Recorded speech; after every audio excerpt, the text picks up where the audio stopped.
നമസ്കാരം. മൂന്നാം ലോകമഹായുദ്ധത്തിന്റെ സാധ്യതകൾ സംബന്ധിച്ച ആശങ്കകൾ പതിറ്റാണ്ടുകളായി ഉയരുന്നുണ്ട്.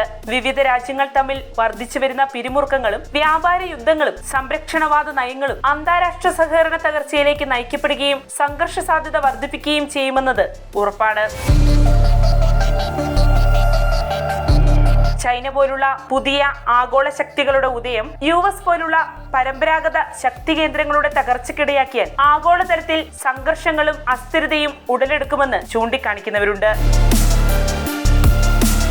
ഡിജിറ്റൽ സാങ്കേതിക വിദ്യകളുടെ വർദ്ധിച്ചു വരുന്ന കടന്നുകയറ്റത്തെ തുടർന്ന് ഉടലെടുത്തേക്കാവുന്ന സൈബർ ആക്രമണ ഭീഷണികൾ വളരെയധികം പ്രത്യാഘാതങ്ങൾ സൃഷ്ടിക്കുന്ന പുതിയ യുദ്ധത്തിന് കാരണമായേക്കാമെന്ന പ്രവചനങ്ങളും നിലനിൽക്കുന്നുണ്ട്. ഇനിയൊരു യുദ്ധമുണ്ടാവുകയാണെങ്കിൽ അത് വെള്ളത്തിനു വേണ്ടി ആയിരിക്കുമെന്നും പറയാറുണ്ട്. ജലത്തിനൊപ്പം ഊർജം, ധാതുക്കൾ എന്നിവയ്ക്കായുള്ള വർദ്ധിച്ചു വരുന്ന മത്സരവും കാലാവസ്ഥാ വ്യതിയാനത്തിന്റെ ആഘാതവും രാജ്യങ്ങൾ തമ്മിലുള്ള സംഘർഷങ്ങൾക്ക് കാരണമായി തീരാമെന്നതും മുന്നിൽ കാണേണ്ടതായുണ്ട്. ഇങ്ങനെയെല്ലാം പലവിധ കാരണങ്ങളാൽ മൂന്നാം ലോക മഹായുദ്ധം സംഭവിച്ചേക്കാം എന്ന രീതിയിൽ ലോകത്തിന്റെ വിവിധ ഭാഗങ്ങളിൽ ചർച്ചകൾ പുരോഗമിക്കുമ്പോൾ അമേരിക്കയും ബ്രിട്ടനും ഓസ്ട്രേലിയയും ഒരു പടി കൂടി കടന്നുള്ള കാര്യങ്ങളാണ് നടപ്പാക്കിക്കൊണ്ടിരിക്കുന്നത്. മൂന്നാം ലോക മഹായുദ്ധത്തിന്റെ സാധ്യതകൾ മുൻനിർത്തി സംയുക്ത യുദ്ധ പരിശീലന പരിപാടി ഊർജിതമാക്കിയിരിക്കുകയാണ് ഈ പാശ്ചാത്യ ശക്തികൾ.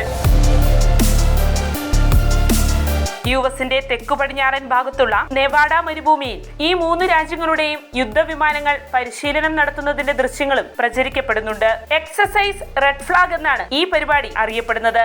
ഇതാദ്യമായല്ല ഈ മൂന്ന് രാജ്യങ്ങളും സംയുക്ത സൈനിക പരിശീലനം സംഘടിപ്പിക്കുന്നത്. 1975 മുതലേ നടത്തിവരുന്ന കൂട്ടായ പരിശീലന പരിപാടിയാണിത്. അക്കാലത്ത് അമേരിക്കയും വിയറ്റ്നാമുമായുള്ള യുദ്ധം നടന്നപ്പോൾ ഏറ്റവും അധികം വിമാനങ്ങൾ നഷ്ടമായത് അമേരിക്കയ്ക്കായിരുന്നു.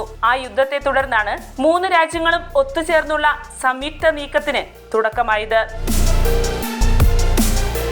ഇത്തവണത്തെ എക്സസൈസ് റെഡ് ഫ്ലാഗ് പരിപാടിയിലെ ഏറ്റവും ശ്രദ്ധേയ ഘടകം അമേരിക്കയുടെ നൂതനവും മൾട്ടി റോൾ കഴിവുകളോട് കൂടിയതുമായ F-35B വിഭാഗത്തിൽപ്പെട്ട യുദ്ധവിമാനങ്ങളാണ്.